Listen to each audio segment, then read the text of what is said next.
Siasa wanaume na wanagombana nayo huku nje. You don't bring it to somebody's personal home. William Ruto, we can gombana huku nje. Siasa. Don't bring it to my home. In this home, you have assaulted my wife. You have assaulted my children, my Gen Z children. Those policemen assaulted them.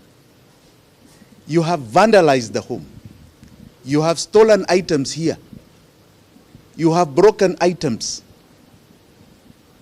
What has that got to do with the siasa we do outside there?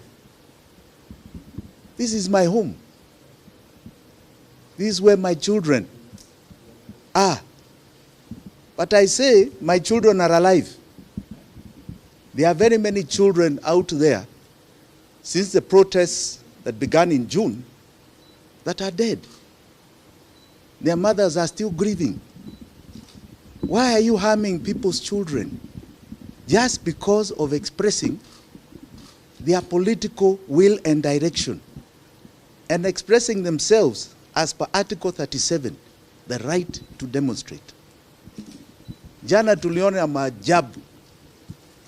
We went to give Gen Z what we believed was a much needed support on Nane Nane. We hit the streets. We were there no more than 5-10 minutes. And we were tear gassed like you cannot believe. Driving out of town, we were chased to this home. And it has been a siege since that time, where hundreds of police officers have been here. And they have done criminal things you cannot believe, all in the view of looking for me. 7 years ago, they looked for me in this house, they couldn't find me. Even now, you look for me in this house, you'll not find me. So please, musijaribu tena. You're wasting your time. Yeah? If you want me, it's a simple summons and I'll appear where you want me. Stop looking for me in this house. You'll never find me. Never. Please. This is Wajige. We are not born yesterday. All right? Now, I want to be very clear here. I am firm in my commitment for democracy of this nation. I have been very vocal about the economy of this nation. And it is the economy of this nation that has led to Mandamano. There is no economy here. William Ruto, you are collapsing the economy of Kenya. That is what I speak about. Please, don't try and make me a criminal. You come and plant things in a car that is found at my gate. Please. Fortunately, you know, technology. We have got a woman planting those things in that car on CCTV. You come and vandalize the CCTV here. You know, iko kitu inaitwa iCloud. It doesn't make any difference. Right? Please get with it. You seem like you are far behind technology hata nyinyi, you intelligence officers. All right? Please. You then come after taking an inventory in the night. You come again in the morning, muna plant vitu. Alafu you say take another inventory. You are here, you search the whole place, you found nothing. Then you now come to say 2 hours later, mumepata vitu zingine. Planting things, same script as 7 years ago, where you tried to plant some things in my residence in Malindi to say I have guns. Come on, please. We are not children anymore. Face up to reality. Kama umeshindwa na kazi, you can kindly exit that job. That's what some of us are asking. You have failed, William Ruto. Ruto must go is not only a song, it is now a belief. Kindly, kindly. Umeshindwa na kazi. And don't fool anybody. Don't try and fool anybody. It is reality. That no matter what you do from now, it is just going to be more and more economic pain to Kenyans. And it is very unfortunate that you want to pretend and lie that you can solve our problem. You cannot. Na saa ingine, you know, be man. Sometimes it's good to be a man enough, as they say. Kama umeshindwa na kazi useme, hii hafadhali tupatia mtu mwingine aendelee nayo. Sisi tumeshindwa. That is the only reason why you're seeing us being victimized. why they are trying to brand us as criminals. We are not criminals. We are voicing everything here openly. We are being very clear. We don't know what you are fearing with our voices. We are going to keep speaking, right? And we are going to continue. And I can tell you, the time for honoring yourself is soon coming to an end. Asanteni sana. I also would like to thank those who have stood with my family when I have been in hiding in these premises. Let me say I was watching events,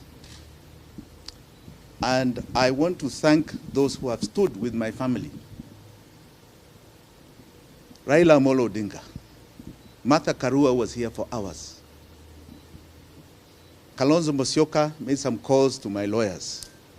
Eugene Wamalwa was here. A lot of relatives and friends. More importantly, my good friend Willis Otieno, my lawyer, my deputy, lawyers like Osiemo, friends like Kibuchi, lawyers like Njage. I can tell you the list is long. And I want to encourage Kenyans. There's nothing like brotherhood and neighborhood. There's nothing better. Only family is better than that. Stand with your people, stand with your person next to you when they're in problems. Stand with them when they are doing the right thing, but they are in problems. Tomorrow it will be you if you don't stand with them. I can say today people stood with me. For those kids who have been killed during this Mandamano, I want to tell you with all my heart, I stand with you. I stand with those families. And if you want to kill more William Ruto, don't worry. You know, you also have children. The curses of God are wide and far. Be very careful. Very careful. Very, very careful. Because with every bad deed you do, you define your exit. And history has a lot of records. So kindly, stop killing our children. It's about time we stop those tabias. So please, Kenyans, stand with those who are hurting for expressing their democratic right, for voicing their opinions, for standing up for the better of Kenya, because that's what they're standing up for. God bless you all. Asante sana. Yes, Honorable Jimmy, have you recorded any statement for A statement with who? To this end, with the DCI? Have I received summons? You haven't received any summons? No, who has summoned me? I've received no summons. What statement? About for what? Have I committed a crime? The breakage they've done in your residence? Oh, against them? Yeah. Oh, that I will sue them for monies they cannot believe. Probably how much? A lot of money. They are doing the assessment. Yes. Maybe perhaps for you to give us a rough estimate of what exactly they've destroyed there, just a rough estimate. You know, I have just more or less surfaced. See, let us do our assessment. You know, they are experts who do that, right? But millions of shillings. Yes. Is that from the government? Have they said it? Who has said it?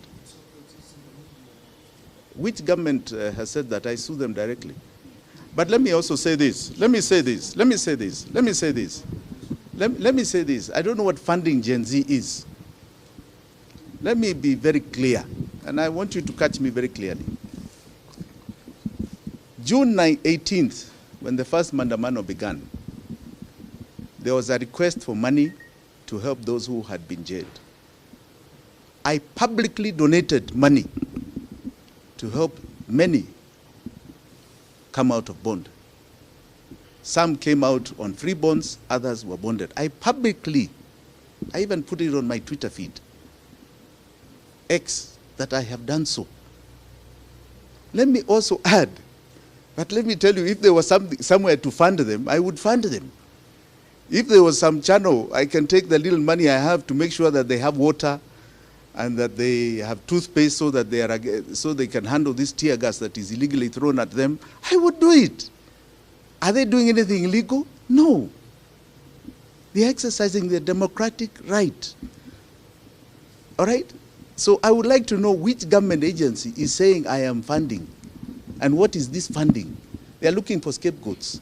They started with, I think, Russia. Then they went to Ford Foundation. Now it's Jimmy Wajige. Please, please. Yeah, we're not stupid. This is just a big joke, right? They are looking for scapegoats. They are the cause of this problem. William Ruto is collapsing the economy of this country. The problems are just not even begun yet. You see problems here you've never even imagined going forward, right? He's a sinking ship, and he's looking for scapegoats. I'm sorry, Kenyans will not be your scapegoat, and I will not be either. Maybe we've seen you publicly advise the president on how he can get us out of the debts that we're in. Has he tried to reach you so that you can be able to maybe help him to do so the way you've been advising on? Let me put it a different way. When William Ruto came to power, I gave him a year to try and sort out the debt problem and the issues plaguing this country. And I said I will not comment anything against him until his first budget. After his first budget, I communicated with him. And I was very clear that he is committing illegalities in his budget. He didn't seem to understand, or he was deliberately not understanding what I was telling him. I subsequently told him that I would challenge him on the illegalities that he is committing on our financial laws. That illegality has been challenged. It started with the finance bill of 2023 that you saw Kia Omtata progress. And I can tell you a lot of my own experts were the ones who gave the information and did the draft. People like Willis here were part of that drafting. And you can see, just a week ago, the finance bill of 2023 had been angushwat, sili angushwa, by the courts of law. The 2024 finance bill was angushwat by Genz. The interesting thing that William Ruto should know, and the government should know, is that that ruling has far-reaching effects. It takes us back to the revenue of Uhuru's finance bill of 2022, which means today VAT on petroleum should be at 8%, not 16%, for example. He has continued to impose a 16% VAT on petroleum as an illegality over the last 1 week or so. Now, what is more far-reaching is that that ruling said the following, that the revenue estimates as envisaged in the Constitution of Kenya have never been tabled by William Samoei Ruto in his first budget and his second budget, this one. And that thus the finance bill is illegal now and unconstitutional. It means his appropriation bill, where you anchor revenue estimates and expenditure estimates, are illegal. That is what is called the budget. So his budget of 2023 was illegal. His budget of 2024 is illegal. It means the debt that he's proposing to take, and he has taken since he came to power, is illegal according to the laws of this country. So I want to tell you, you're going to see what you call economic collapse, perpetuated by constitutional illegality by one man called William Samoei Ruto. He will see it, it's coming, you will all feel it, but I want you to understand, he is the one who's done it, and it's deliberate. And because it is illegal, it cannot fall on our shoulders as Kenyans. We are not going to carry that burden. He has to carry it himself. It is not going to be put to us to deal with. He has to deal with that illegality. So yes, I have told him. I've told him countless times. But he perpetuates the same. Your friend Rairo expertise to help him bring up the country back to its norm. What do you think? Are they going to perform or? I have great respect, for example, of John Bundy, who is in the Treasury. He's been a renowned debater in Parliament.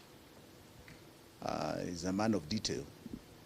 I just feel pity for him that he's joined a sinking ship, and even where things have reached today, I don't think he can solve the problem. He can't. It is too deep a problem. He cannot solve it. He cannot. You need to change the top, not the middle, not the bottom. You need to change the top. I think that's enough. Thank you. Thank you. Thank you. Asanteni sana. God bless you.